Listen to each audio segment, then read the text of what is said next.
गोटाए मंदिर अच्छी जहाँ दुनियार नियम को मानि न थाए आउ ए मंदिरर भगवान निज भितर ही एक रहस्य। पवन जदि पूर्व दिगरु होइथाए तेबे ताहार पताका पश्चिम दिगरु उड़ुथाए एवं सही मंदिर भितर को पशिबा मात्रे ही बाहरर साउंड आसिबा बंद हो जाए। तबे आपण माने बुझी सारिथिबे कि मु कोउ मंदिर विषय कहबाकू जाउची।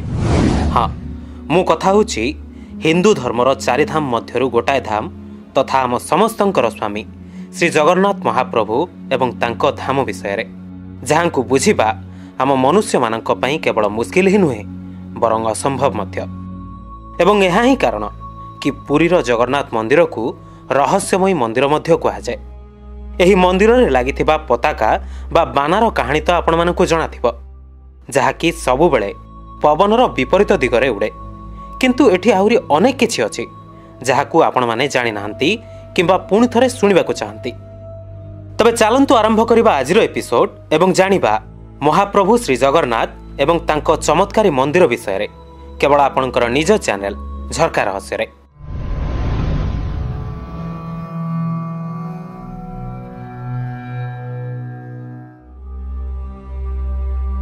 दर्शक बंधु, एही वीडियो रे देखा जाउथिबा समस्त सूचना इंटरनेट माध्यम रे एवं किछि तथ्य ज्ञानी गुणी लोकमानंक ठारु सुनी एहा उपरे रिसर्च करिछि।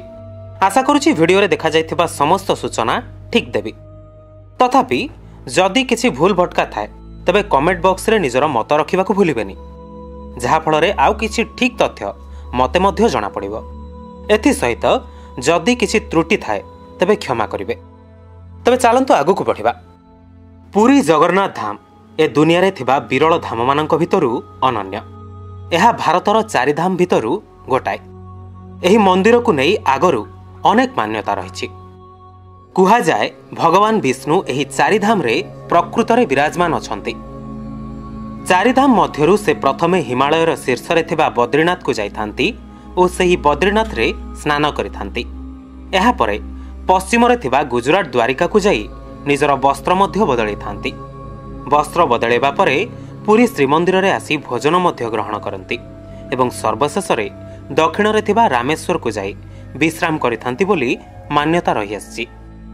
पुरीर प्रसिद्ध जगन्नाथ मंदिर भक्त मानक पई एक अपूर्व स्थान। पुरी मंदिर रे प्रतिवर्ष रथयात्रा अनुष्ठित हुए। एही रथयात्रा वार्षिक महोत्सव भावे खूब जनाशुना। पूजा पाठ धार्मिक कथा व्यतीत पुरीर जगन्नाथ मंदिर किछि रहस्य पाई मध्य जनाशुना, जहा कोनोसी वैज्ञानिक माने भी आजि पर्यंत प्रमाण करि पारि नाहंती। एहा सह लोक माने विश्वास करंती जे एही रहस्य गुड़िक प्रकृत रे प्रभु श्री जगन्नाथଙ୍କ आशीर्वाद होई पारे, नहले एही भली आश्चर्यकर जिनिस केबे भी अनुभव हुएनी। एही सबु आश्चर्यजनक कथा को देखिबा ओ अनुभव करिबा पई ता सह निजको विश्वास देबा पई एही जगन्नाथ धाम को प्रत्येक समय रे लोकमानंकर सुअ छुटे। प्रथम रहस्य, पुरी मंदिर उपरे उड़ुथिबा पताकाटी सबुबेले पवनर विपरीत दिगरे उड़िथाए। एहाकु नै अनेक लोकंकर अनेक मत आपण माने सुनिथिबे, किंतु एहा सत्य कि पवनर विपरीत दिगरे सबुबेले एही पताकाटी उड़िथाए। अनेक वैज्ञानिक मध्य एहाकु नै कोनोसी तथ्य प्रकाश करि पारि नाहंती। द्वितीय रहस्य हेउछि पुरी मंदिर उपरे थिबा सुदर्शन चक्र। एही सुदर्शन चक्र प्रकृत रे 20 फुट उच्च एवं 1 टन ओजनर। एहा मंदिरर उपरि भागरे रहिथाए, किंतु सबुठारु आश्चर्यमय कथा एहा कि एहाकु आपण सहरर जेकोनोसी कोणरु देखिबे ताहा आपणक आडकु मुह करिथिबार अनुभूत हेबो। तृतीय रहस्य हेउछि एही मंदिर उपरे आजि जाय मध्य कौनसी भी विमान बा पक्षी उड़ती नहीं, किंतु आपण माने तो निश्चित भाव में देखिथिबे कि भारत रे एमिति अनेक मंदिर रहिछि जहा उपरे पक्षी माने बसी थांती, ता सहित विमान मध्य उड़ी थाए। एही रहस्य पछर कहानी मध्य आजि जाए जणा पड़ी नाही। चतुर्थ रहस्य होछि मंदिरर गठन को नै।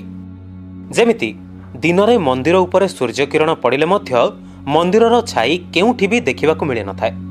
एहा इंजीनियर का चमत्कार ना एहा भितरे किछि कहानी लुचि रहिछि ताहा वर्तमान पर्यंत मध्य जणा पड़िनी।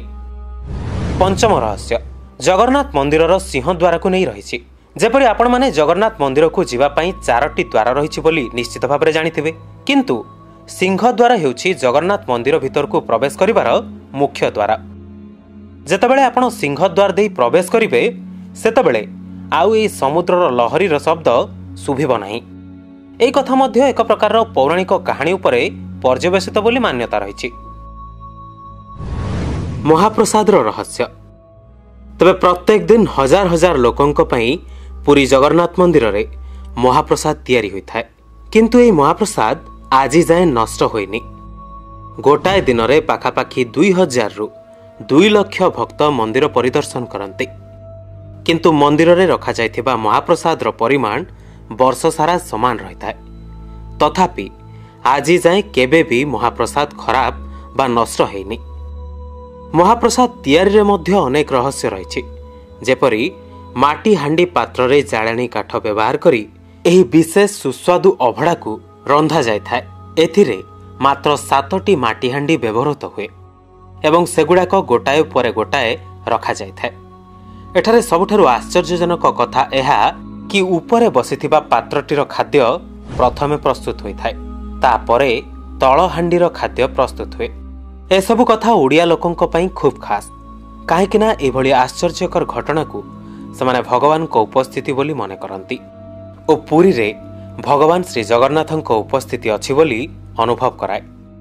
प्रभु श्री जगन्नाथ को नहीं ओ तांको मंदिर को नहीं पुराण समय रे जो सब कथा रचित थिला से सबु आज भी देखिबा को मिलुछि। ओडिया मानंक पई तांको प्रभु श्री जगन्नाथ ही श्रेष्ठ देवता और श्रीक्षेत्र ही श्रेष्ठ धाम। गोटाए मान्यता मध्य रही आछि, जेतेबेले भगवान कृष्ण देहत्याग कले सेतेबेले तांकर अंतिम संस्कार मध्य करा जायतिला। तांको बाकी शरीर पंचतत्व रे लीन होई गला, किंतु तांको हृदयटी तांको मृत्यु परे मध्य स्पंदन हेउतिला। एहा सह ताहा पूरा सुरक्षित मध्य रहितिला। कुहा जाय कि तांको हृदय आज भी सुरक्षित रहिछि। तेबे एही हृदयटी भगवान श्री जगन्नाथଙ୍କ थिबा काष्ठ मूर्ति भितरे रहिछि।